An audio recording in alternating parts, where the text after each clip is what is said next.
Sir cab वाला नहीं jacket वाला है। অল্পের জন্য প্রাণে বেঁচে গেলেন ভারতের জম্মু কাশ্মীরের সাবেক মুখ্যমন্ত্রী ফারুক আবদুল্লাহ। বুধবার সন্ধ্যায় এক বিয়ের অনুষ্ঠানে মাত্র কয়েক হাত দূর থেকে গুলি করা হয় তাকে। তবে নিরাপত্তার দায়িত্বে থাকা এক কমান্ডোর সাহসী ভূমিকায় বেঁচে যান বর্ষিয়ান এই নেতা। জেড প্লাস ক্যাটাগরিতে নিরাপত্তা পাওয়া সাবেক এই মুখ্যমন্ত্রীর কাছে কিভাবে হামলাকারী পৌঁছালো তা নিয়ে উঠেছে নানা প্রশ্ন।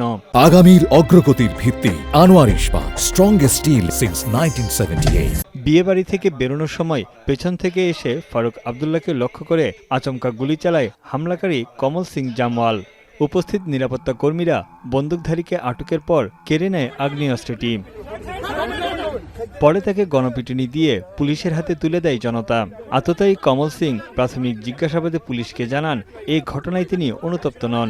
প্রায় ২০ বছর ধরে এই মুহূর্তের জন্য অপেক্ষা করছিলেন। তবে লক্ষ্য পূরণ করতে ব্যর্থ হয়েছেন ৬৫ বছর বয়সী এই হামলাকারী।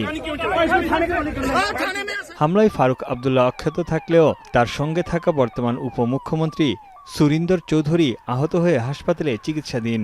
কী কারণে এই হামলা তা এখনও জানা যায়নি। এরই মধ্যে তদন্তে নেমেছে কাশ্মীর পুলিশ।